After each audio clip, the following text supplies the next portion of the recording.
but there is a simple and quick test that could help you from becoming a medical statistic. Dr. Darren Clare is here with his patient Brigitte and technician Don to use a non-invasive, state-of-the-art diagnostic tool. Welcome to you all. Thank you. And what we're going to be doing here is we're going to be doing an ultrasound of the carotid artery. The carotid artery, it's on both sides of the neck, a very important artery because it supplies blood to your brain. And what we're going to talk about is ultrasound, because ultrasounds of the carotid artery can measure intima media thickness as well as look for plaque. Those can, believe it or not, be an early sign of atherosclerosis, which is hardening of your arteries, which, believe it or not, if you see it up here in your neck and your carotid arteries, it can also exist in the arteries that supply your heart muscle, putting you at risk for heart disease. But Dr. Clare, ultrasound's been around for a long time, so what's unique about this technology? This test, which is the HeartSmart IMT Plus, with the Devo technology in it, just by doing this test in my office, which is safe, quick, totally painless, I can know with a 95% certainty if you have any plaque building up in your heart, what type it is, and how severe it is. So, Don, why don't you start imaging Brigitte's carotid artery, and we'll look at some images. And so you're going to hear the phrase IMT, that's intima media thickness. That's basically the thickness of the arterial wall.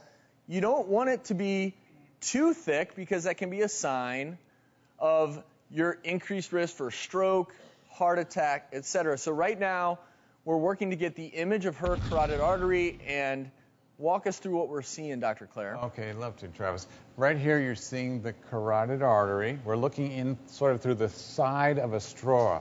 You can see the intima, this fine white line right there, which again is the intima media is where the thickening occurs, which leads to atherosclerosis, and in certain people leads to plaque formation. And the intima media are literally, that's what makes up your arterial wall. Now, we have some images of good arteries versus unhealthy arteries. Show us what we're looking at. Okay, great.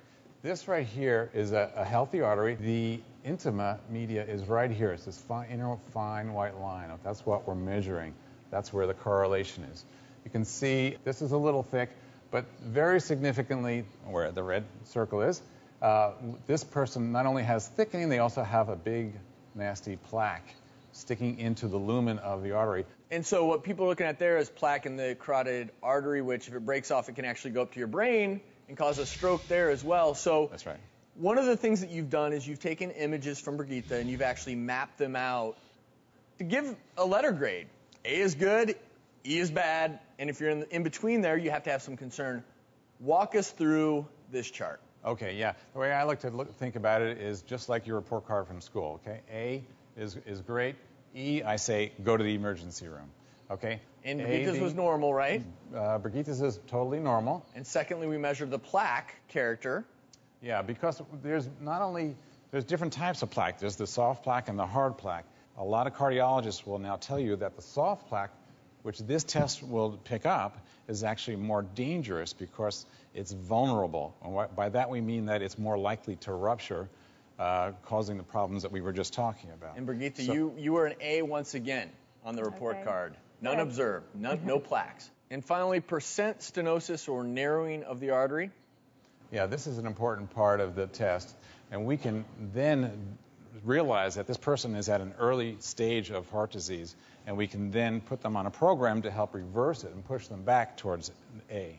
And this is great takeaway for those of you at home. Heart disease, the #1 killer of women. The #1 killer of women, also the #1 killer of men.